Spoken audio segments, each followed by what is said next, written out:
Bapak-bapak, ibu-ibu, ikhwati billah, dan para pemirsa Najah TV dimanapun Anda berada, azanallahu wa iyyakum. Alhamdulillahilladzi bi ni'matihi tatimmu shalihat. Nikmat yang berbahagia ini adalah merupakan karunia dari Allah SWT. Kita dapat kembali duduk dalam rangka melanjutkan pembahasan kita dari kitab Tauhid. Sebelum kita masuki bab yang selanjutnya, bab man tabarraka bi syajarah atau hajarin wa nahwihima, bab mereka yang mengharapkan berkah kepada pohon, batu dan sejenisnya. Terlebih dahulu sedikit mengevaluasi berkenaan dengan pemahaman berkenaan dengan bab sebelumnya. Pada pertemuan yang lalu telah kita pelajari tentang tamimah. Pertanyaannya adalah, apa hukum menggunakan tamimah? Apa hukumnya?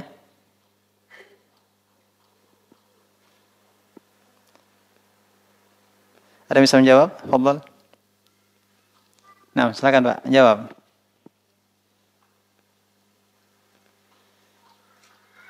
Fadhal. Syirik. Baik, barakallahu fiik. Menggunakan tamimah syirik. Apakah semua orang yang menggunakan tamimah dihukumi melakukan perbuatan syirik? Iya. Syiriknya masuk syirik yang mana? Syirik asgar atau syirik akbar? Tergantung apa? Tergantung niatnya. Niatnya apa yang membedakan syirik asgar dan syirik akbar? Keyakinan. Nah, keyakinan. Keyakinannya apa?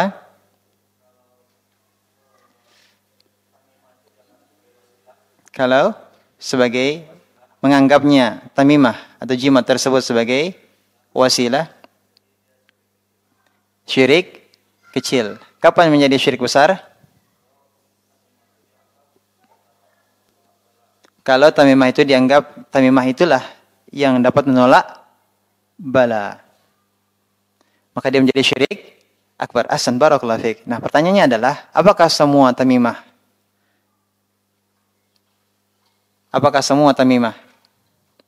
syirik? Iya. Bagaimana kalau orang menjadikan Al-Quran sebagai tamimah? Itu? Ya, jelas tidak boleh, ya, dilarang. Tidak boleh. Tapi hukumnya masuk kepada apa? Apakah syirik atau bukan?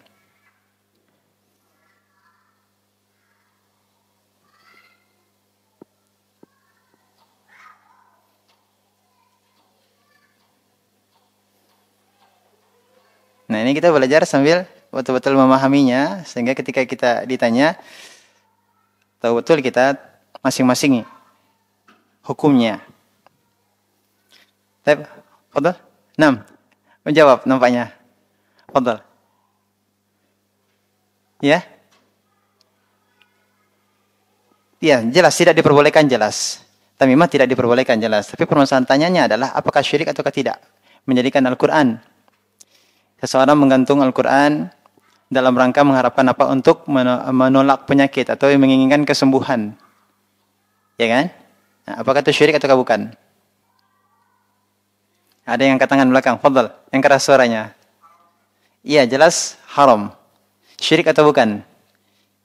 Yang namanya syirik juga haram kan? Syirik itu pasti haram. Pertanyaan, syirik atau tidak?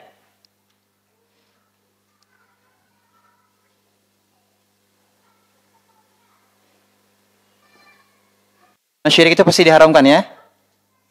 Ya, yang namanya syirik itu pasti diharamkan.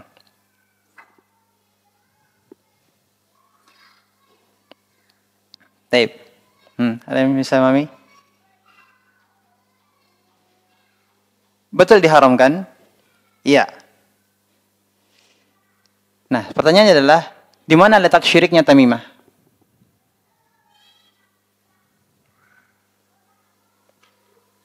Jimat itu di mana syiriknya? Kita ingin mengingkari orang yang memakai jimat. Ini syirik. Hah? Keyakinannya. Apa keyakinannya? Bahwa jimat itu bisa menolak? Ya, dia meyakini itu bisa. Nah, apakah kemudian itu tidak syirik?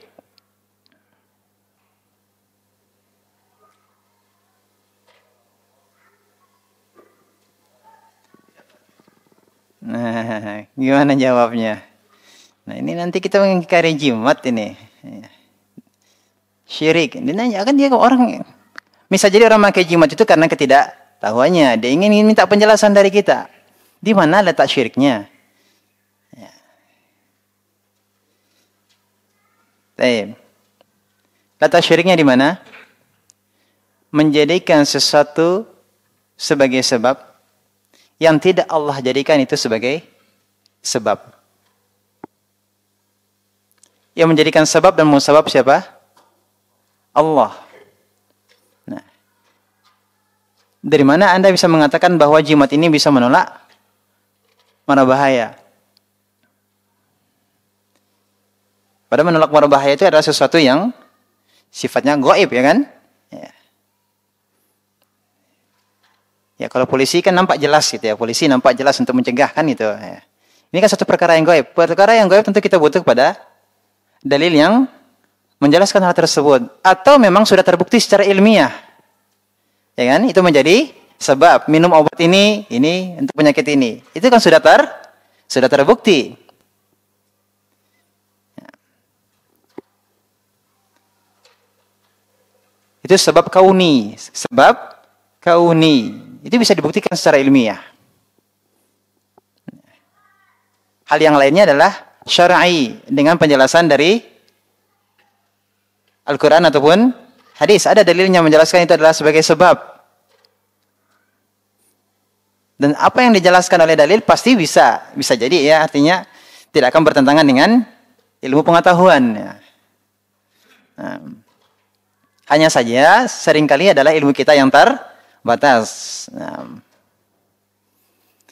Berarti ini menjadikan sesuatu sebab yang tidak Allah jadikan sebagai sebab. Itu letaknya.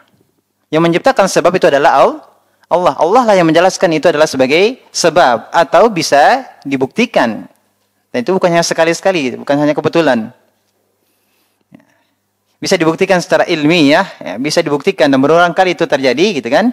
Nah, itu namanya sebab kauni. Nah, kalau pakai jimat, itu hanya khayalan saja bahwasanya itu bisa menolak bahaya. Nah, sekarang seseorang memakai jimat dari Al-Quran.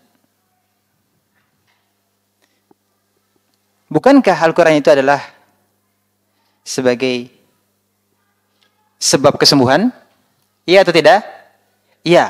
Siapa menjadikan itu sebagai sebab kesembuhan? Allah. Al-Quran adalah syifa. Sepakat? Tidak ada yang akan mengingkarinya. Sepakat. Berarti Allah menjadikannya sebagai sebab syar'i. Sebab syar'i. Kalau syirik tadi, kalau yang tamimah tadi, yang selain Al-Quran tadi,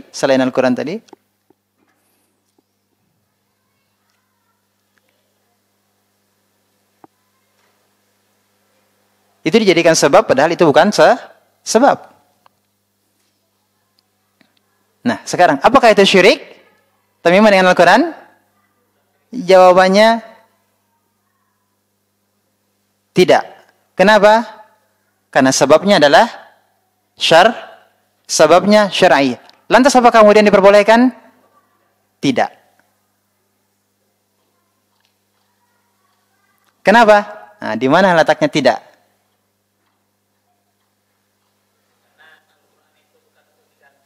Nah,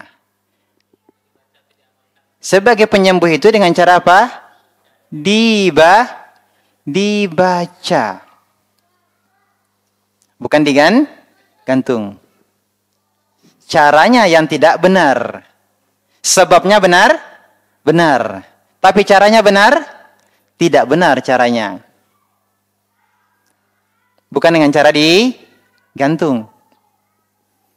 Ya. Bukan dijadikan sebagai jimat.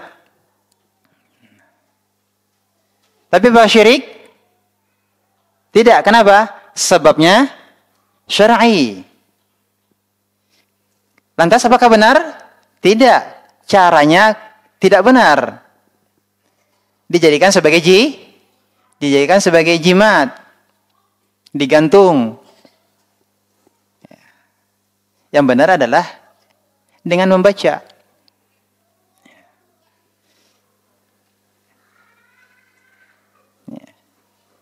Bisa seseorang meruqyah dirinya dengan membaca Al-Quran. Itu ruqyah syar'i, ruqyah syar'iyah. Tapi ada satu hal yang ini bisa berubah menjadi syirik.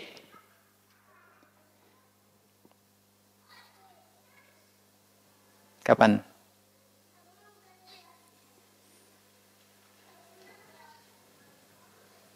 Ya. Ini padahal sudah dijelaskan kemarin. Ini catatannya banyak ya. Saking banyak catatannya mungkin ini ya. Atau saking banyak memorinya ya. Masih memilah-milah ini. Ini kita perlu pemahaman ini. Fungsi kita kan pelajaran sekarang murajaah ya. Kita kan murajaah, mengulang kembali. Ya. Ada satu hal di mana menjadi syirik kapan? Ketika hatinya bukan kembali atau bergantung kepada sebabnya. Bukan kepada Al-Qur'annya yang mana itu adalah merupakan kalamullah. Tapi hatinya bergantung kepada sesuatu yang dia gantung tersebut.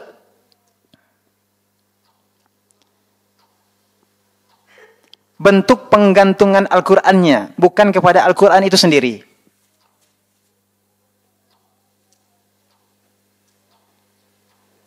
Bisa dipahami itu tidak? Ya. Contoh, seseorang memajang mungkin ayat kursi di mobilnya atau di rumahnya. Dia bukan, hatinya tidak bergantung kepada ayat kursinya tadi. Bukan kepada Al-Qur'annya tadi. Tetapi kepada bendanya yang digantungnya itu. Bisa dipahami?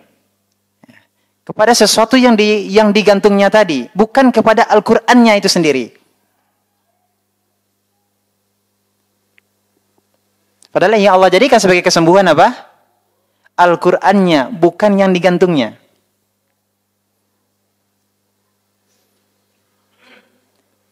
Beda tipis? Beda tipis, tapi ini jauh antara syirik akbar dan syirik. Antara syirik ataukah bukan? Ini bisa syirik asgar, bisa menaik, bisa menjadi syirik akbar. Nah, ini berkenaan dengan Al-Quran yang digantung. Sebelum kita lanjut, kita harus memahami di mana letak syiriknya tadi. Itu intinya, poinnya di situ.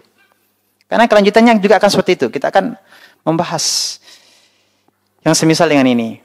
Dan bab yang kita akan pelajari ini adalah sebagai penyempurna dari dua bab sebelumnya yang berkaitan dengan jimat. Pahami terlebih dahulu di mana letak syiriknya. Sama contoh orang meletakkan lafaz Allah ya, lafaz Allah digantung. Bukan Al-Qur'an itu sendiri, tapi lafaz Allah. Dia apakah diletakkan di mobilnya, ataukah diletakkan di pintu rumahnya, atau di ruangan kerjanya. Ada lafaz Allah. Apakah hatinya bergantung kepada Allah atau kepada benda yang dipajangnya tadi? Benda yang digantungnya tadi.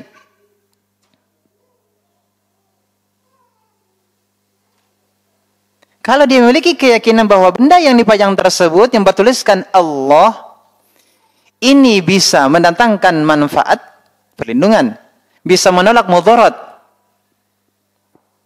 dijauhkan dari bahaya, dijauhkan dari kesialan. Berarti dia menjadikan sesuatu yang bukan sebab menjadi sebab. Berarti dia telah bertindak Seakan-akan dia adalah Allah yang membuat sebab. Bisa dipahami? Tapi dia masih meyakini bahwa ini adalah sekedar ini adalah sebab. Tapi Allah lah yang menjadikan berhasil ataukah tidak berhasil. Berarti masih syirik asghar. Dia hanya baru menjadikan sebab. Tapi dia meyakini bahwa Allah lah yang menakdirkan. Apakah akan melindunginya ataukah tidak. Berarti masih syirik asghar. Tapi kalau dia meyakini benda tersebut punya kekuatan, seakan-akan dia ada roh. Nah, benda itu seakan-akan ada rohnya yang akan melindunginya. Berarti ini jatuh kepada apa? Syirik akbar. Ada kekuatan magic di situ. Yang bisa membantunya, yang bisa menolongnya. Mendatangkan manfaat atau menolak mara bahaya. Berarti ini sudah naik kepada syirik akbar. Syirik asgar dan akbar, perbedaan yang mendasar adalah kekal atau tidak di neraka. Kalau syirik akbar, itu keluar dari Islam. Makanya penting kita untuk pelajari akidah. Jangan sampai nanti ternyata tanpa disadari, seseorang sudah keluar dari Islam ketika dia melakukan apa? Syirik akbar. Karena syirik akbar itu akan menggugurkan seluruh amalannya. Dan di akhirat, kekal di neraka. Tidak ada kesempatan untuk mendapatkan ampunan dari Allah Tabaraka Ta'ala. Kalau dia tidak bertaubat sebelum ajalnya tiba. Maka ini penting kita untuk mempelajari permasalahan syirik. Supaya kita tidak terjerumus pada kesyirikan. Karena kita beribadah saja kepada Allah tanpa mengetahui tentang hal-hal yang berlawanan dengan tauhid, dikhawatirkan jatuh pada kesyirikan. Baik, kita masuk kepada bab berikutnya. Bab yang ke berapa? 9. Nah, bab man tabaraka bi syajarah aw hajarin wa nahwihima.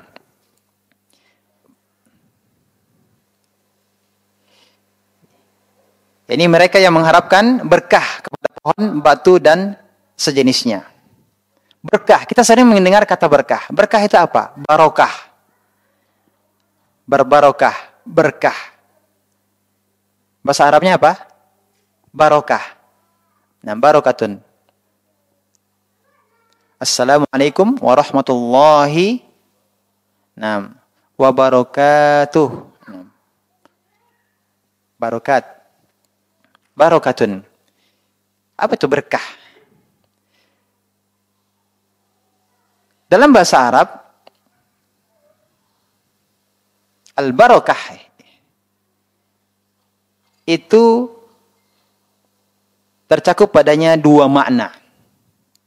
Yang pertama adalah bertambah, dan yang kedua menetap. Bertambah, mana yang kedua adalah menetap. Bertambah, menetap. Ini secara bahasa. Pada kata barokah.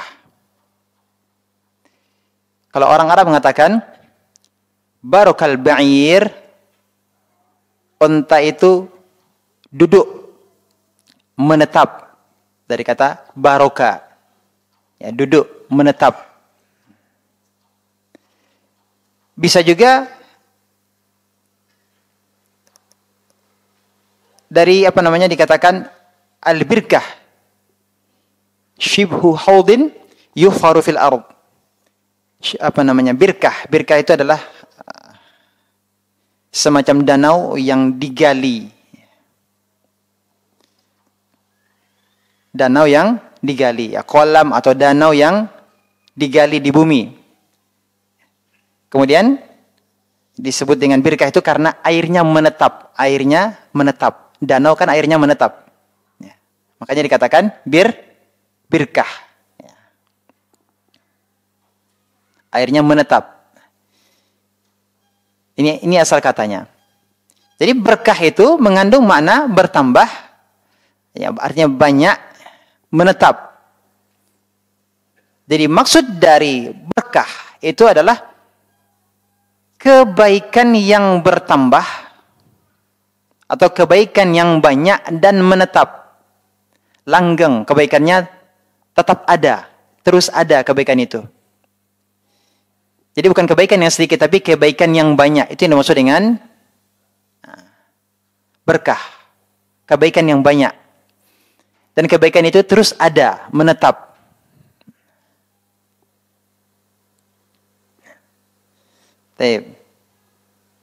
Kemudian yang kita harus yakini perkara yang kedua adalah keberkahan itu adalah milik Allah. Keberkahan itu datangnya dari Allah. Seluruh kebaikan itu di tangan Allah. Apapun kebaikan itu adalah milik Allah, di tangan Allah. Biyadikal khair innaka ala kulli syai'in qadir. Di tangan engkaulah segala kebaikan. Yakni di tangan Allah segala kebaikan. Nah, sebenarnya Allah sebutkan di dalam surat Al-Imran. Wa ma bikum min ni'matin fa min Allah. Apapun nikmat, segala kebaikan yang ada pada dirimu, maka itu semuanya adalah minallah, dari Allah. Yang kedua, bahwa semua kebaikan, keberkahan itu datangnya dari Allah. Dan Allah mensifati dirinya dengan tabarak. Tabarakalladzi biyadihil mulk. Tabarak. Allah mensifati dirinya dengan tabarak.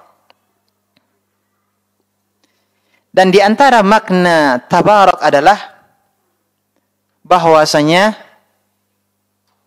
seluruh kebaikan itu datangnya hanya dari Allah. Itu makna tabarak. Seluruh kebaikan datangnya hanya dari Allah. Jadi ketika kita membaca tabarakallah, itu maksudnya adalah seluruh kebaikan itu datangnya dari Allah. Nah, ini yang kita harus pahami ketika membaca tabarakallah.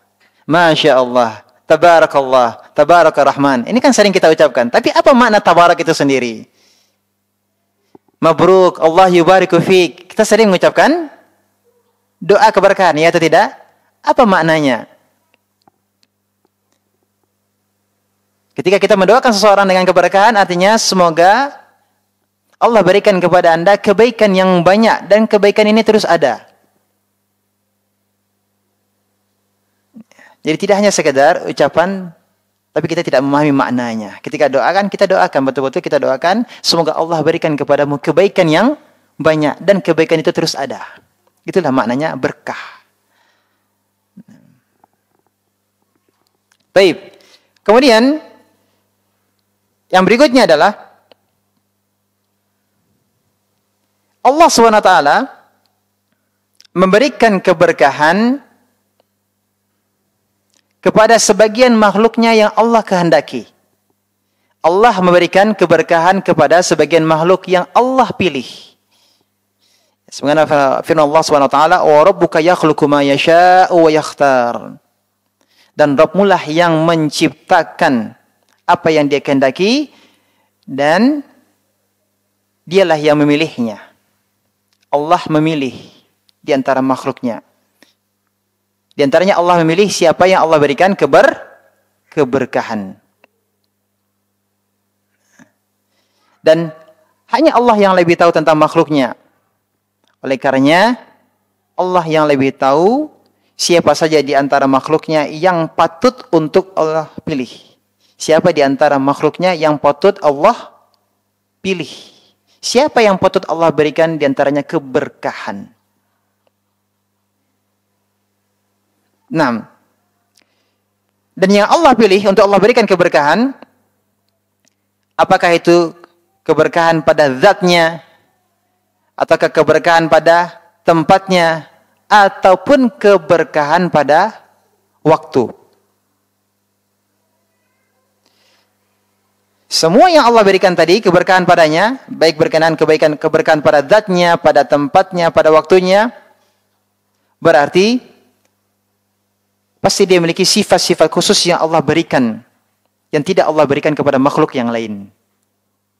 Makhluk-makhluk yang Allah pilih dan Allah berikan keberkahan padanya, pasti dia memiliki keistimewaan dibandingkan dengan makhluk-makhluk yang lainnya.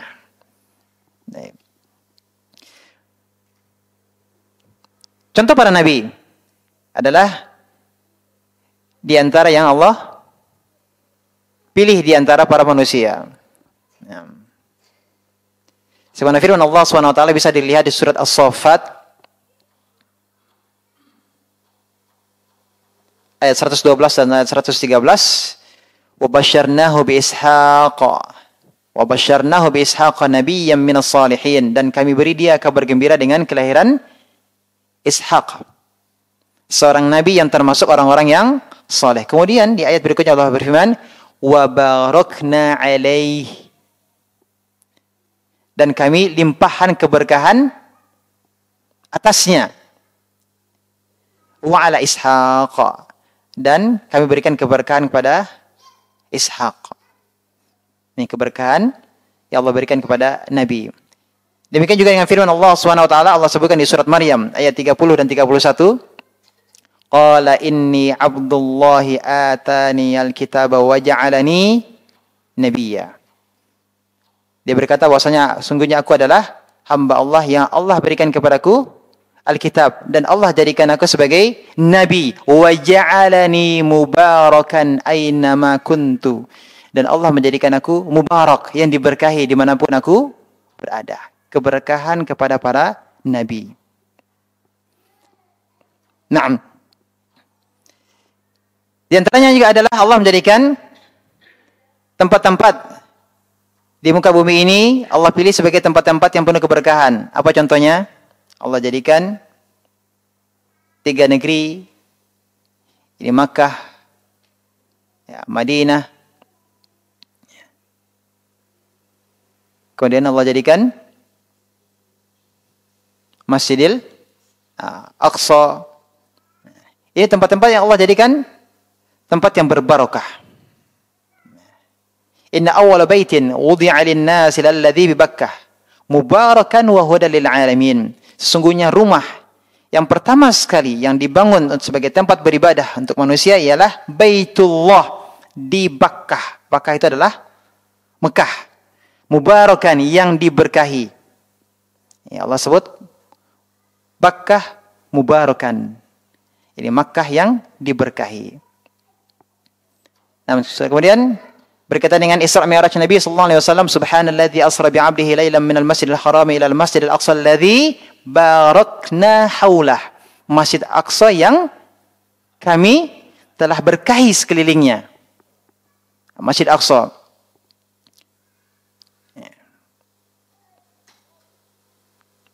Kemudian berkenaan dengan waktu, Allah jadikan sebagian waktu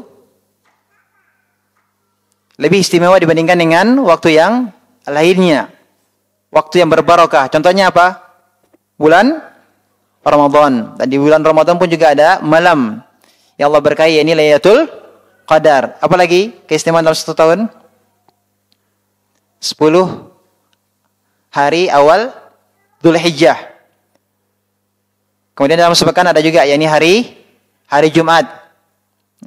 Dan dalam 1 hari juga ada waktu yang Allah berkahi, di antaranya 1/3 malam terakhir. Nah, silakan nanti dilihat, masing-masing ada dalilnya ya, dan kita sudah paham, maklum bahwa waktu-waktu ini semuanya adalah waktu-waktu yang Allah berkahi. Artinya banyak kebaikan di dalamnya, dan kebaikan itu terus ada. Nah. Dan demikian juga Allah menjadikan sebagian benda berkah. Apa contohnya? Hujan. Wa nazzalna minas sama'i ma'am mubaraka. Dan kami turunkan dari langit air yang diberkahi. Apa air yang diberkahi? Hujan. Nah. Ya, hujan itu air yang diberkahi. Demikian juga dengan Allah jadikan ada pohon yang berkah. Pohon apa? Pohon kurma. Ya, sebenarnya Nabi SAW bersabda, Inna minasyajari lama barakatuhu ka barakatil muslim. Ada pohon yang keberkahannya seperti keberkahan seorang muslim. Nah, di sini dalam hadis ini terkandung dua. Yang pertama adalah keberkahan, ada satu keberkahan pohon, ya. Apa tuh pohon yang diberkahi? Yang kedua, kabarakatil muslim, seperti keberkahan seorang muslim. Jadi seorang muslim itu berbarokah atau tidak? Ya, nanti akan kita jelaskan. Seorang muslim itu juga pada dirinya juga terdapat apa? Keberkahan. Nah, apa pohon yang dimaksud? Hiyan nakhlah. Pohon kurma, pohon yang diberkahi. Demikian juga dengan makanan sahur. Makanan sahur berbarokah atau tidak? Iya. Tasaharu fa inna fis sahuri barakah. Makan sahurlah kalian karena sesungguhnya pada makanan sahur itu, pada makanan sahur itu terdapat keberkahan. Ada kebaikan pada makanan sahur dan kebaikan itu terus ada. Nah. Demikian juga dengan air Zam-Zam. Ada keberkahan pada air Zam-Zam? Siapa tidak kenal dengan air Zam-Zam? Nah. Poin berikutnya adalah keberkahan itu ada keberkahan agama dan ada keberkahan duniawi. Dan ada mencakup dua-duanya. Keberkahan agama dan juga keberkahan duniawi. Sekaligus ada dua-duanya. Apa contohnya? Al-Quran. Al-Quran mencakup kebaikan dunia dan kebaikan akhirat. Ketaatan kepada Nabi, ini membawa keberkahan dunia dan akhirat. Ketaatan kepada Nabi. Nah. Kemudian keberkahan agama, ada yang murni itu adalah keberkahan agama dan ada yang itu adalah murni keberkahan dunia. Contoh keberkahan agama. Tadi kita sebutkan ada Masjidil Haram, Masjid Nabawi, ada Masjidil Aqsa. Ini keberkahan agama. Murni keberkahan agama. Di antaranya keberkahannya adalah kita beribadah di sana, Allah lipat gandakan pahalanya melebihi masjid-masjid selainnya. Keberkahan yang banyak, kebaikan yang banyak, dan kebaikan itu terus ada. Itu yang disebut dengan barokah. Ini murni, ya. Kemudian yang murni dunia,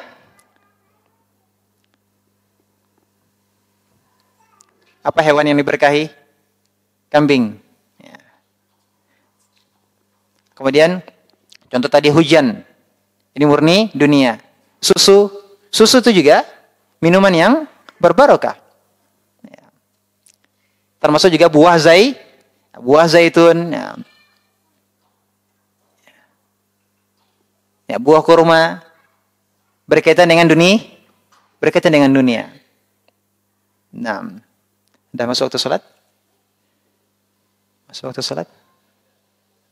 Dah, fadhal adzan. Ya, kita belum masuk ke dalil ya, baru mukadimah baru. Nah. Ya? Madu, iya. Madu yang mana, Pak? Dua-duanya. Masya Allah. Ya, enggak usah ditafsirkan ya. Rahimahullah. Sampai di mana tadi? Tadi madu tadi ya. Oh, madu. Ada baik di dalam Al-Quran maupun di hadis An-Nahl. Nam yakhruju min butuniha talibun alunuhu. Keluar dari perutnya, dari perut lebah itu madu yang beraneka ragam warnanya. Fihi syifa'ul linnas. Di dalamnya ada untuk manusia. Berarti ada keberkahan atau tidak? Nah, ada keberkahan pada madu. Taib Hasan, barakallahu fiik. Syukran, Pak. Ya, ini madu tadi lupa lagi sampai di mana tadi. Nah, apa tadi pembahasan terakhir tadi? Yang mana? Kenapa? Banyak yang mana maksudnya, Pak? Ini nama surat tuh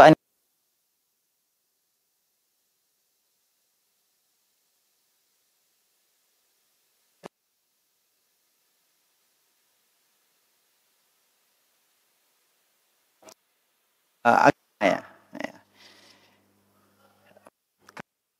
Ada keberkahan, itulah keberkahan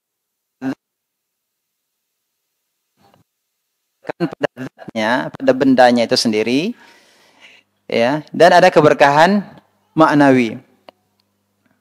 Kalau secara zat tadi sudah disebutkan tadi ya, madu, ya, kurma, air zam-zam, buah zaitun. Ini kan memang keberkahan ada pada benda tersebut ya. Kemudian juga keberkahan pada keberkahan pada jasad para nabi ya. Ini juga dimaksud dengan keberkahan pada zatnya. Maknawi. Keberkahan maknawi. Keberkahan maknawi diantaranya telah kita sebutkan tadi keberkahan Makkah, Madinah, Masjidil Aqsa. Keberkahan. Keberkahannya dengan apa?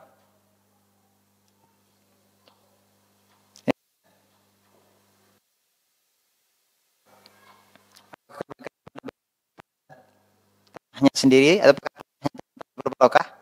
Tanahnya itu adalah tanah berkah. Ketika dianggap itu tanah Madinah itu adalah tanah berkah, makanya orang pulang haji bawa pasir karena meyakini tanah berkah, Makkah tanah yang berkah. Jadi pulang pasir. Nah, ini berkah. Bawa pasir. Apakah ini benar? Bukan pada pasirnya, bukan pada tanahnya. Keberkahannya apa? Tersebut itu keberkahannya. Keberkahannya dengan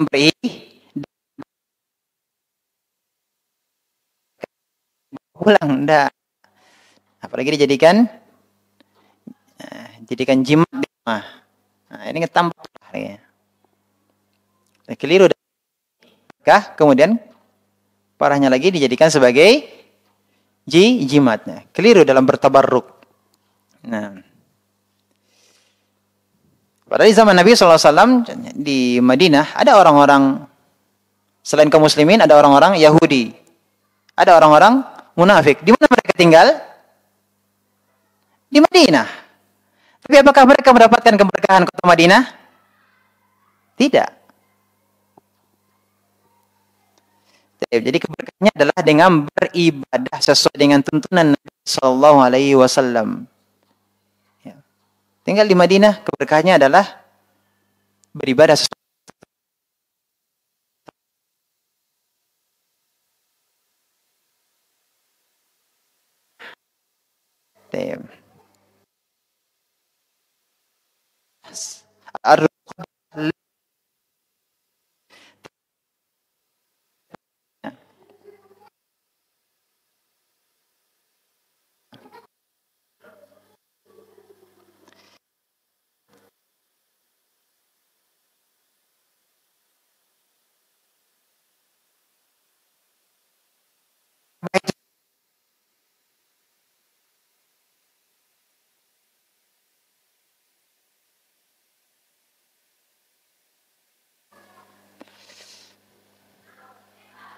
Dan orang musyrikin sudah melakukan renovasi pada Ka'bah. Ya, ada renovasi pada Ka'bah.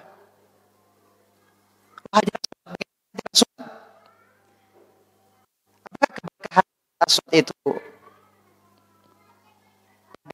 ya?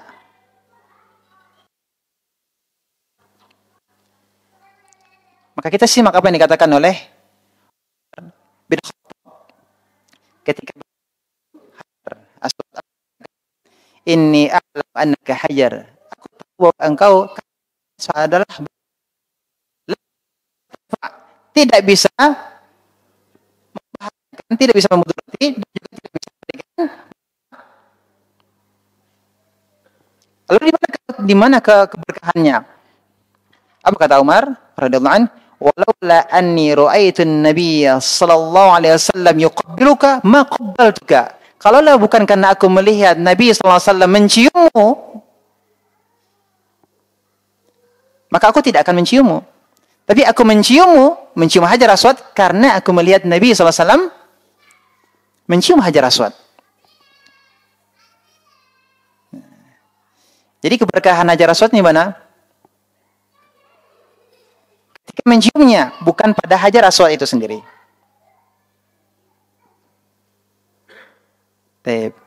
Berarti keberkahan apa? Keberkahan maknawi, bukan keberkahan zat. Jadi keberkahan maknawinya adalah ittiba, mengikuti Nabi. Nah, itu. Keberkahan maknawinya adalah dengan mengikuti Nabi, bukan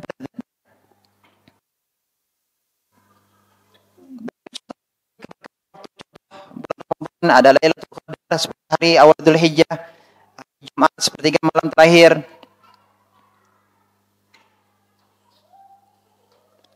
Waktu tersebut kita lalu tidak waktu yang sama akan melewati memasuki bulan Ramadan juga. Kita punya waktu 24 jam, orang kafir juga punya waktu 24 jam. Lantas keberkahan waktunya apa?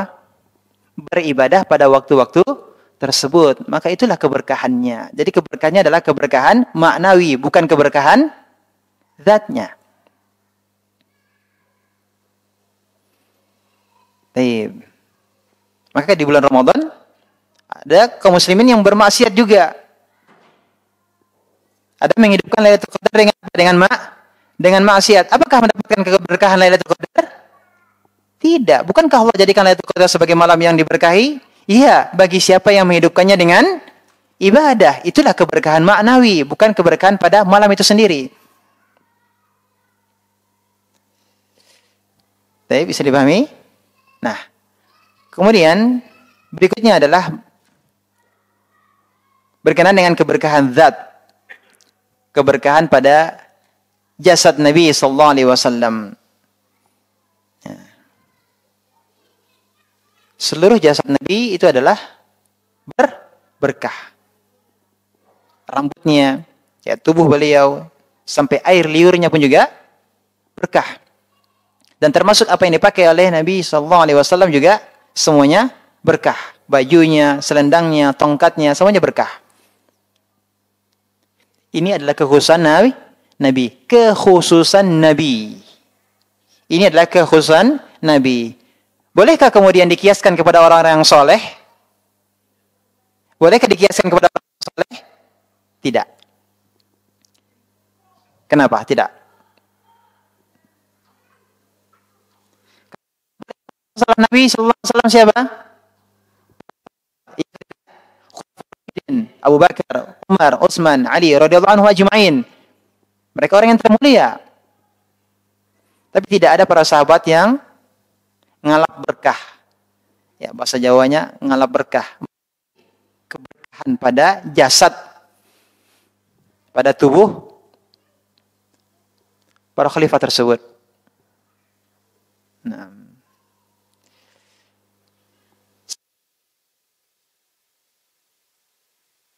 apa namanya? Para sahabat yang ada tingkatan-tingkatan para sahabat ya. Yang jelas tidak ada para sahabat yang pada jasad mereka terdapat keberkahan. Ini orang-orang yang soleh yang Allah telah jamin bahwasanya Allah ridho kepada mereka. Allah ridho kepada mereka. Kalau seandainya jasadnya ada jasad yang berkah, maka saja para sahabat lebih utama jasad mereka. Maka pasti para tabi'in akan mencari keberkahan pada jasad para sahabat. Tapi para tabi'in paham tidak ada keberkahan pada jasad para sahabat. Nah, padahal para sahabat adalah orang-orang yang dijamin masuk surga. Allah ridha kepada mereka. Lalu bagaimana bisa dikiaskan dengan orang-orang soleh di zaman kita ini? Dan kita tidak tahu bagaimana hakikat kehidupan mereka.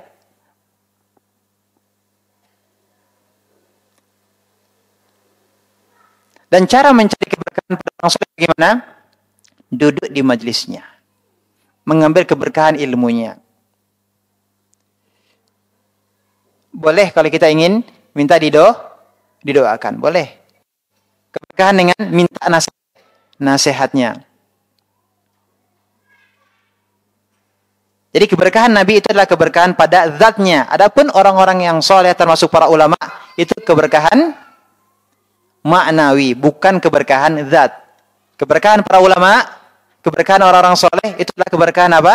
Keberkahan maknawi. Bukan keberkahan zat. Para Nabi, iya keberkahan zat. Oleh para ulama, keberkahannya adalah dengan duduk di majelis ilmu mereka. Dengarkan bimbingan mereka, minta nasihat dari mereka. Inilah keberkahannya. Nah, kemudian juga termasuk adalah apa tadi yang kita sebutkan? Keberkahan makna seorang muslim seperti keberkahan muslim.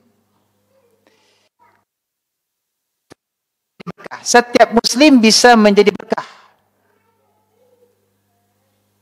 Kan Nabi mengatakan tadi, kabarakatil muslim, seperti keberkahan seorang muslim. Nah, sekarang pohon kurma berberkah, bermanfaat. Ya, pohonnya, batangnya, daunnya, semuanya, buahnya, bijinya bermanfaat. Muslim,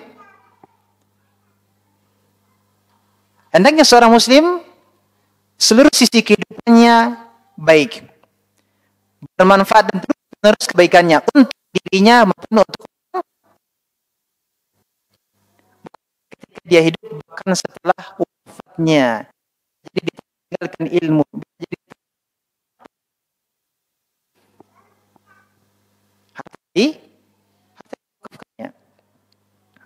Jadi keberkahan tetap ada. Iya, keberkahan pada ilmunya, keberkahan pada harta yang ditinggalnya, yang telah diberkahkan, yang telah dia wakafkan. Iya, keberkahan mana maknawi. Taib. Nah, sekarang pembahasan kita berkenaan, nah ini baru mulai ini. Sudah habisnya. Pembahasan kita kali ini adalah mereka mengharapkan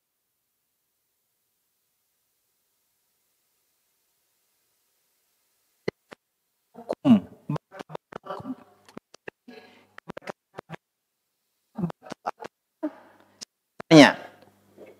Apa hukumnya?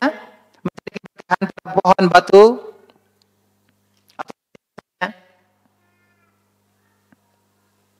Pohon dan batu dulu. Ini jelas. Kalau misalnya nanti kita harus rincikan. Pohon dan batu. Mencari keberkahan pada pohon dan batu. Apa hukumnya? Syirik. Kenapa? Di mana letak kesyirikannya? Nah, ini penting. Kembali kepada pertanyaan di awal tadi. Di mana letak kesyirikannya? Menjadikan sesuatu sebagai sebab yang tidak Allah jadikan sebagai sebab. Apakah Allah menjadikan ada keberkahan pada pohon? Ya, pohon yang dimaksud iya, kecuali yang ada dalilnya seperti pohon kurma, pohon zaitun, itu memang secara zatnya ada keberkahan. Ya. Keberkahannya bagaimana? Ya makan, manfaatkan pohon tersebut, itu keberkahannya. Tapi selain dalil-dalil yang menjelaskan tadi, secara umum pohon dan batu, apakah ada keberkahannya? Tidak. Ketika seseorang menjadikan sesuatu yang tidak Allah jadikan sebagai sebab, Allah yang hanya Allah lah yang menjadikan sesuatu sebagai sebab. Syirik. Nah, berarti mencakup semua hal yang tidak disyariatkan untuk kita mencari keberkahan dari benda tersebut. Tidak ada dalil yang menjelaskan tentang keberkahannya. Contoh batu apa? Batu nisan. Ya, dirinci. Ada orang yang datang hanya mengusap-ngusap saja, mencium batu itu untuk mendapatkan apa? Keberkahan. Ini syirik apa? Ini syirik apa? Syirik? Nah, nggak ada yang jawab. Syirik apa? Asgar atau akbar? Gimana? Sekedar mencium syirik asgar. Ahsant. Sekedar mencium syirik asgar. Mencium tadi dengan harapan apa? Menginginkan keberkahan. Ini garis bawah ya, keberkahan. Ada orang yang mencium mungkin karena keluarganya yang meninggal, beda lagi. Ya, tapi dengan ada keyakinan ada keberkahan dengan dia menciumnya. Kebaikan itu terus menerus ada. Gitu. Bisa dipahami? Beda dengan orang yang kemenangan kemudian dia mungkin menziarahi kubur saudaranya, orang tuanya, istrinya, suaminya bisa jadi. Kemudian dia mencium tanah kuburannya tadi mungkin bisa jadi. Ya atau tidak? Tapi yang kita maksud sini adalah tabarruk. Menganggap bahwa ini ada keberkahan pada kuburan itu. Ini syirik apa? Syirik asgar. Jadi mencari keberkahan atau ngalap berkah itu ibadah. Mencari keberkahan itu adalah ibadah. Maka tidak boleh mencari keberkahan kepada selain Allah. Tidak boleh mencari keberkahan pada hal-hal yang tidak disyariatkan. Tidak diperbolehkan mencari keberkahan pada perkara-perkara yang tidak diizinkan oleh Allah Tabaraka Ta'ala. Mencari keberkahan apa? Ibadah.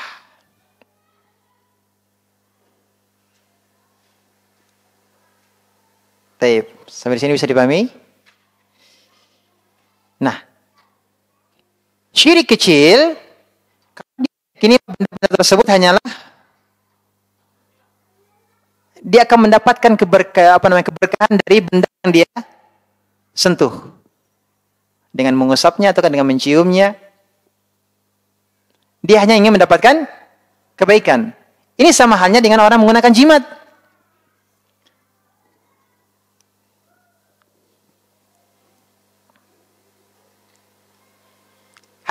Hanya sekedar kini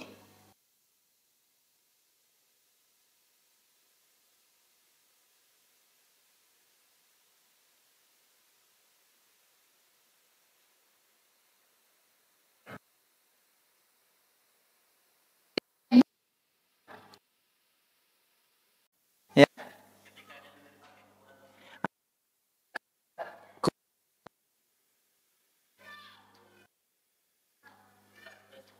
Nah, dia usap-usap, dia cium batu tersebut, kuburan atau kemudian dia berdiam diri di kuburan tersebut dan dia meyakini ini bisa mendekatkan dirinya kepada Allah.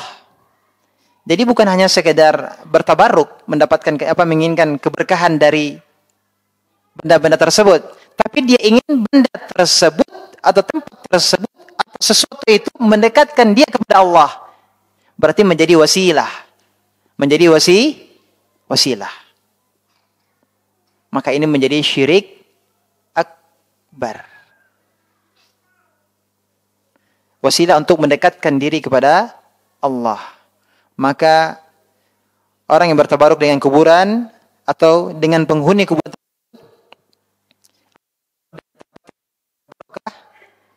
berarti dia telah melakukan kesyirikan.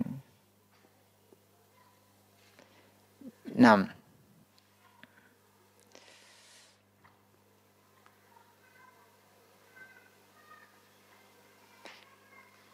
Di sini penulis mendatangkan ada dua dalil.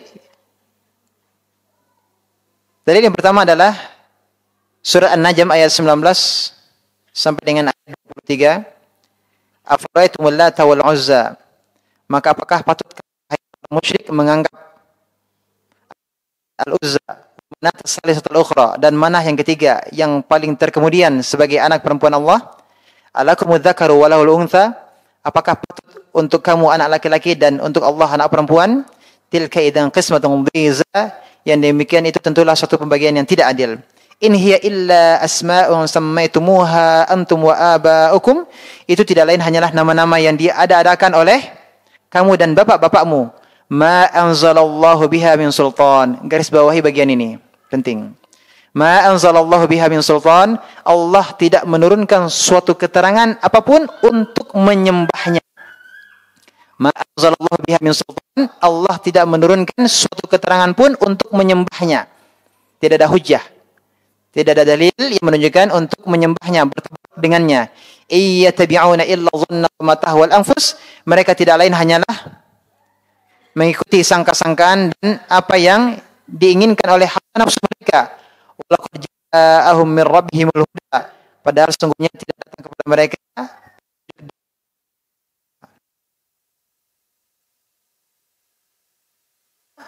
Surah An-Najm ayat 19 sampai dengan 23. Ini disebutkan ada Lata dan ada Manah. Ya, ada Manah. Ini adalah berhala-berhala. Berhala-berhalanya orang-orang musyrikin jahiliyah. Al-Lata, Lata tanpa tasydid. Ini adalah batu. Ya, batu putih yang dipahat. Kemudian dibuatkan bangunan di atasnya, kemudian dikasih kain untuk menutupnya dan ada juru kuncinya.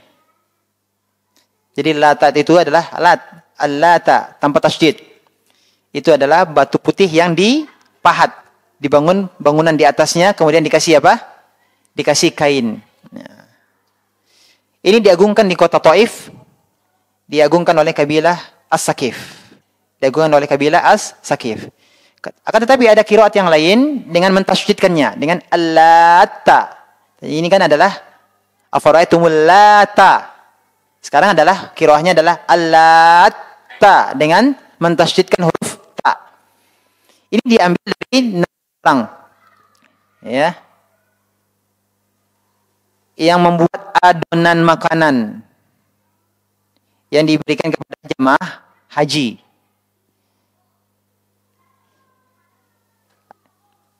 Ini yang disebutkan oleh Ibnu Abbas. Lata itu adalah seorang laki-laki yang membuat adonan gandum untuk jemaah haji.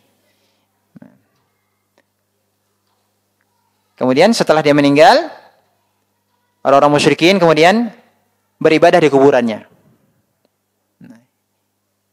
Ini Al-Lata dengan tasydid.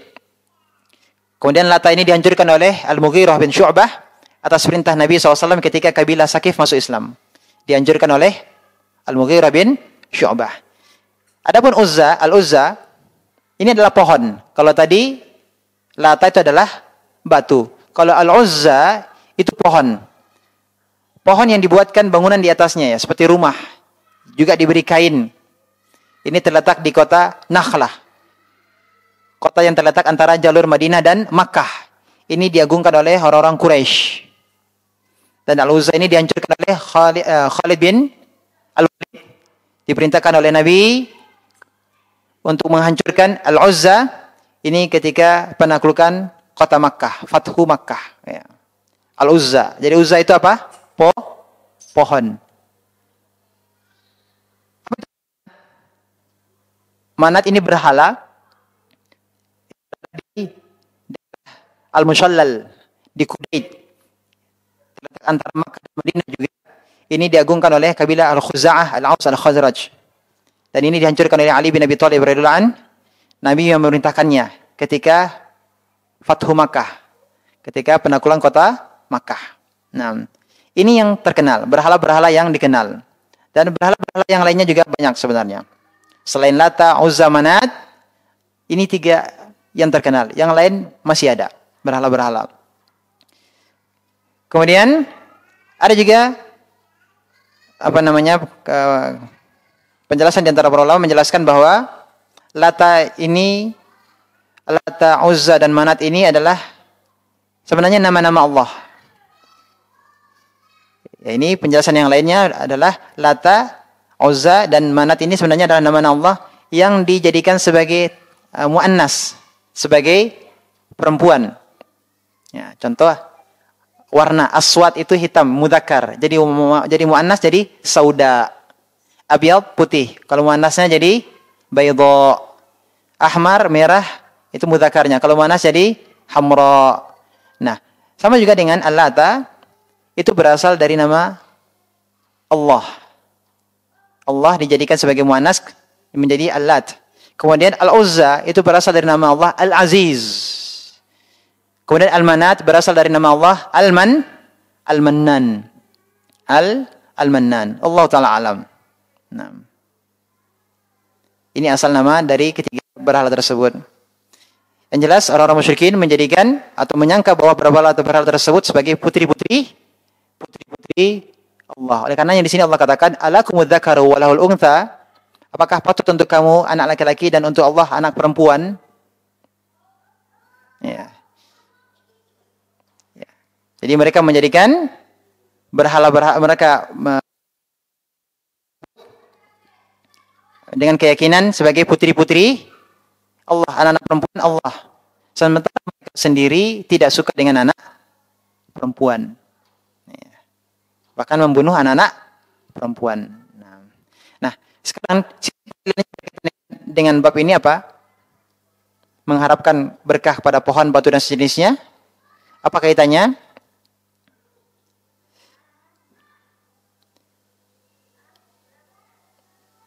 Tadi sudah kita sebutkan, ada manat berbentuk batu, ya, berhala, ada yang berupa kuburan, Al-Lata, kemudian ada juga berupa pohon, Al-Uz, mereka pohon, batu dan yang ya.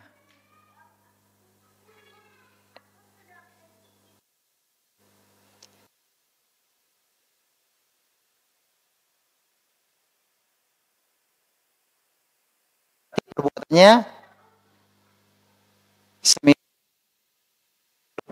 kebiasaan orang-orang musyrikin. Apa itu? Mereka mencari keberkahan pada pohon, batu dan yang sejenisnya. Padahal itu semuanya tidak bisa mendatangkan manfaat dan mudarat. Taib. Jadi kaitan bab ini dengan bab-bab yang sebelumnya masih berkaitan dengan jimat, ini menjadikan sesuatu yang bukan sebab sebagai sebab untuk mendatangkan kebaikan. Ya. Jadi orang mencari keberkahan pada batu, pohon, kuburan, termasuk juga batu akik. Batu akik. Dan yang semisalnya, maka hukum asalnya adalah apa?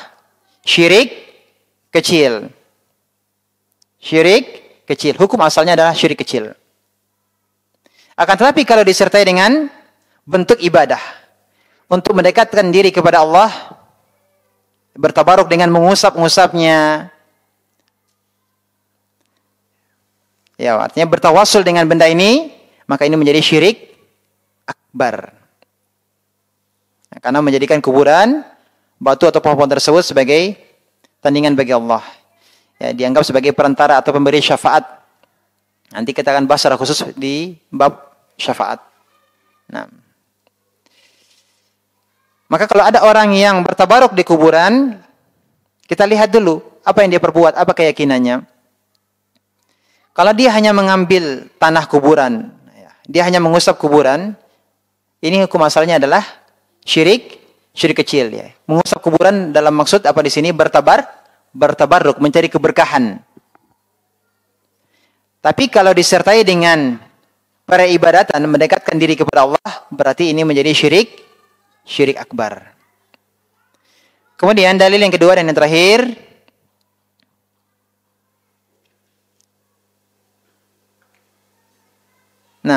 Abu Waqid Al-Laythi menuturkan, suatu saat kami pergi keluar bersama Rasulullah SAW ke Hunain, sedangkan kami dalam keadaan baru saja lepas dari kekafiran, berarti baru masuk Islam. Ketika orang-orang musyrik mempunyai sebatang pohon bidara yang disebut Dzatu Anwat, mereka selalu mendatanginya dan menggantungkan senjata-senjata perang mereka pada pohon itu. Tatkala kami melewati sebatang pohon bidara, kami pun berkata, "Ya Rasulullah, buatkanlah untuk kami Dzatu anwat sebagaimana mereka itu mempunyai dzatu anwat. Maka Rasulullah SAW bersabda, Allahu Akbar, innaha sunan. Qultum walladhi nafsi biyadihi kama qalat banu Israel li Musa, ij'al lana ilahan kama lahum alihah, qala innakum qaumun tajhalun, latarkabunna sunana man kana qablakum. Rawahu Tirmidzi wa shahhaha. Rasulullah bersabda, Allahu Akbar, itulah tradisi orang-orang sebelummu, dan demi zat yang diriku berada di tangannya, kamu benar-benar telah mengatakan suatu perkataan seperti yang dikatakan oleh Bani Israel kepada Musa. Buatkanlah untuk kami sesembahan sebagaimana mereka itu mempunyai sembahan-sembahan. Musa menjawab, sungguh kamu adalah kaum yang tidak mengerti. Pasti kamu akan mengikuti tradisi orang-orang sebelummu. Hadis riwayat At-Tirmidzi dan dinyatakan sahih. Tapi ikhwati fillah rahimakumullah. Jadi keyakinan orang musyrikin berkenaan dengan dzatu anwat, yakni mengagungkan pohon yang disebut dengan dzatu anwat. Kemudian mereka berdiam diri di pohon tersebut dalam rangka apa? Beribadah. Kemudian yang ketiga adalah mereka menggantungkan senjata-senjata mereka di pohon tersebut. Dengan maksud apa? Untuk mencari keberkahannya, agar berpindah dari pohon tersebut ke senjata yang mereka gantung. Ya, jadi mereka menginginkan keberkahan. Jadi mereka ingin supaya pedang mereka lebih tajam, lebih kuat. Ya. Ini maksud dari menggantungkan senjata-senjata mereka di pohon yang disebut dengan dzatu anwat. Dan hukumnya apa ini? Ini adalah syirik akbar. Karena menetap, ya, berdiam diri sebagai bentuk pengagungan dan bertaqarrub, mendekatkan diri, ini adalah ibadah. Ini adalah ibadah. Maka orang-orang musyrikin terjerumus pada syirik apa? Akbar. Nah, demikian juga dengan para sahabat. Mereka ini baru masuk Islam. Mereka baru masuk Islam. Kemudian mereka minta kepada Nabi untuk membuatkan untuk mereka pohon seperti pohonnya orang-orang musyrikin. Dan para sahabat mereka tidak tahu. Yang baru masuk Islam mereka mengira itu tidak apa-apa. Mereka mengira ini bisa bertaqarrub, bisa mendekatkan diri mereka kepada Allah. Mereka tidak menyangka bahwa apa yang mereka minta kepada Nabi itu adalah merupakan kesyirikan. Maka kemudian Rasulullah menegur mereka dengan teguran yang keras dan menyamakan apa yang menjadi permintaan mereka seperti perkataannya kaum Nabi Musa kepada Musa alaihissalam. Menjadikan apa yang dikatakan oleh para sahabat yang baru masuk Islam ini seperti perkataannya kaum Musa kepada Nabi Musa. Apa perkataan mereka yang Allah sebutkan dalam Al-Quran? Ij'al lana ilahan kama lahum alihah. Buatkanlah bagi kami sesembahan sebagaimana bagi mereka, yakni kaum musyrikin yang menyembah berhala, mereka memiliki sesembahan. Ini perkataan siapa? Perkataan kaum Musa kepada Nabi Musa. Nabi SAW, Nabi Muhammad SAW berdalil dengan perkataan kaumnya Nabi Musa untuk membantah, menegur perkataan para sahabatnya yang baru masuk Islam. Padahal mereka hanya minta untuk dibuatkan pohon seperti pohonnya orang-orang yang mereka menggantungkan senjata-senjata mereka di pohon tersebut, mengharapkan keberkahan. Mereka mengira itu boleh. Dan para sahabat Nabi SAW, mereka tentu tidak menyembah pohon tadi. Mereka tidak menyembah pohon tadi.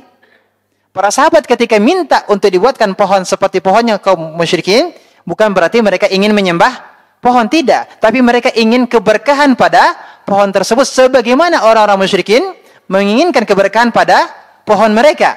Hanya saja, secara zahir bisa kita hukumi, yang mereka lakukan itu adalah syirik akbar. Karena mengagungkan pohon. Satu. Yang kedua, karena berdiam diri situ untuk bertaqarrub, mendekatkan diri kepada Allah. Yang ketiga, mereka bertabaruk dengan pohon tersebut yang tidak ada keberkahan pada pohon itu.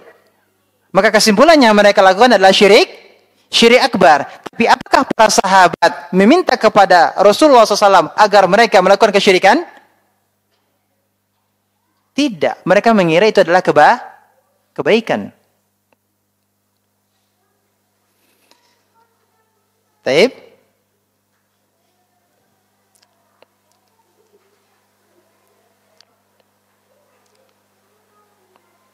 Jadi orang-orang musyrikin, mereka bukan hanya sekadar bertabarruk, tapi mereka meyakini bahwa seakan-akan di pohon itu ada rohnya. Seakan-akan ada rohnya yang bisa mendekatkan diri mereka kepada Allah. Sebagaimana orang-orang yang bertabarruk dengan kuburan, meyakini bahwa penghuni kuburnya bisa mendekatkan diri mereka kepada Allah. Bisa dipahami? Disitulah letak kesamaannya. Berarti dengan sendirinya benda-benda yang mereka harapkan keberkahannya itu seakan-akan punya kuasa, punya pengaruh. Bisa mendatangkan kebaikan atau menolak mudarat. Nah, ini berubah menjadi apa? Syirik akbar. Tapi kalau ada orang yang di kuburan hanya mengusap-ngusap batunya, mengusap-ngusap pagarnya, mengusap-ngusap kainnya, dindingnya, hanya menginginkan keberkahan saja, bagaimana? Asalnya adalah syirik asgar. Tapi kalau dengan keyakinan bahwa penghuninya bisa mendatangkan manfaat dan menolak mudarat, berubah menjadi syirik akbar. Ya. Bagaimana dengan kaum muslimin yang mungkin ketika mereka umrah atau haji, mengusap-ngusap Ka'bah, mengusap-ngusap tiang-tiang Masjidil Haram itu, tiang-tiang dinding-dinding Masjidil Haram. Maksud mereka apa? Untuk mendapatkan keberkahan dari Masjidil Haram, mendapatkan keberkahan dari Masjid Nabawi. Boleh atau tidak? Tidak. Syirik atau tidak? Nah, tidak ada yang menjawab. Ya. Siapa yang di Masjid Nabawi itu siapa?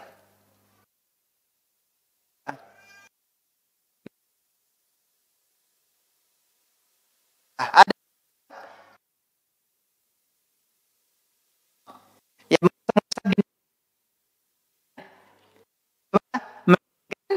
keberkahan. Syirik apa? Syirik asgar. Di mana letak kesyirikannya?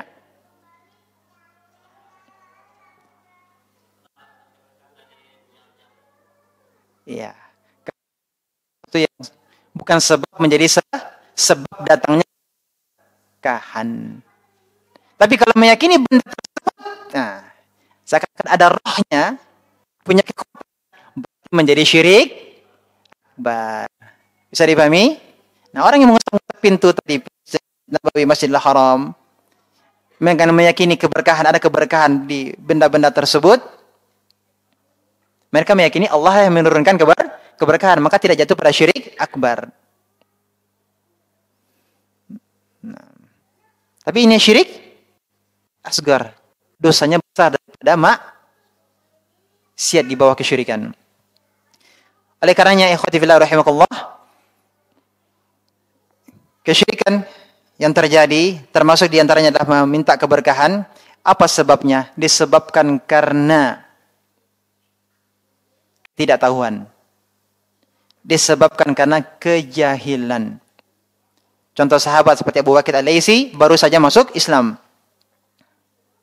Baru saja masuk Islam. Belum secara mendalam mempelajari masalah akidah. Makanya diminta kepada Nabi. Ternyata itu adalah kesyirikan. Maka di sini penting kita untuk mempelajari akidah. Nah, dan orang-orang yang menyembah kuburan karena apa? Karena ketidaktahuannya. Karena tidak mau pelajari akidah. Mereka menyangka bahwa meminta kepada penghuni kubur itu adalah bagian dari syariat.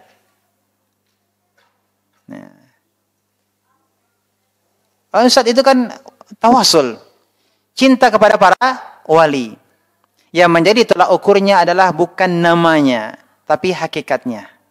Tolak ukurnya adalah bukan namanya, bukan namanya tawasul, bukan namanya kecintaan para wali. Ya indah, cinta kepada Ahlul Bait. Tapi hakikatnya apa? Hakikatnya adalah kesyirikan. Ya.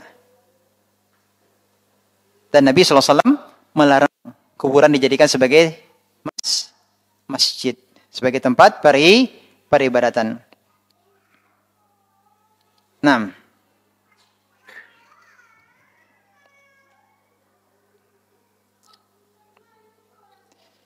Kemudian ikhwati fillah rahimakumullah, sebagai terakhir, kembali bahwa di sini kita ambil pelajaran boleh berdalil dengan ayat yang berkaitan dengan syirik akbar untuk mengingkari syirik kecil.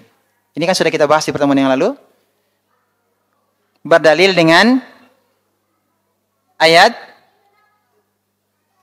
yang itu adalah sebenarnya ditujukan kepada pelaku syirik akbar. Boleh ini dijadikan dalil untuk mengingkari syirik asgar. Ini sudah kita pelajari pada pertemuan yang lalu. Nah, di dalam pertemuan kita, pelajaran kita kali ini juga lihat Nabi SAW berdalil dengan apa yang dikatakan oleh kaum Nabi Musa. Apa yang diminta oleh Nabi Musa tadi? Menjadikan sesembahan sebagaimana sesembahannya orang-orang musyrikin. Sesembahan yang mereka minta. Berarti ini syirik akbar. Dan para sahabat yang mereka minta apa? Dibuatkan pohon yang mereka bertabaruk dengan pohon itu. Ini syirik asgar. Nabi SAW menjadikan ucapan kaumnya Nabi Musa sebagai dalil untuk mengingkari permintaan para sahabat. Yang itu adalah syirik asgar. Dan kemudian ikhwati billah rahimakumullah, niat baik tidak serta-merta menjadikan sesuatu itu menjadi baik. Ya. Para sahabat niat baik, iya. Niat baik mereka apa? Ingin seperti orang musyrikin agar pedang-pedang mereka juga menjadi pedang-pedang yang kuat. Dan dengannya mereka akan berjihad fi sabilillah. Itu niat baik mereka, maksud mereka. Tapi yang mereka lakukan adalah kesyirikan. Taib. Demikian mudah-mudahan apa yang kita pelajari bisa dipahami dengan baik. Mohon maaf waktu yang cukup panjang karena ini tadi kita mukadimahnya dengan menjelaskan tentang apa itu keberkahan. Dan mudah-mudahan kita ketika mendoakan seseorang, barakallahu fiik, kita paham apa yang dimaksud dengan keberkahan. Demikian juga ketika kita mengucapkan assalamualaikum warahmatullahi wabarakatuh, kita paham dengan apa yang dimaksud dengan barokah, keberkahan. Dan semoga Allah jadikan kita sebagai orang-orang yang berbarokah, yang selalu ada kebaikan pada diri kita, baik ketika kita masih hidup maupun ketika kita telah wafat. Allahumma amin. Kurang lebihnya mohon maaf dan terima kasih atas kehadiran dan perhatiannya. Jazakallahu khairan. Subhanaka bihamdika asyhadu an la ilaha illa anta astaghfiruka wa atubu ilaik. Warahmatullahi wabarakatuh.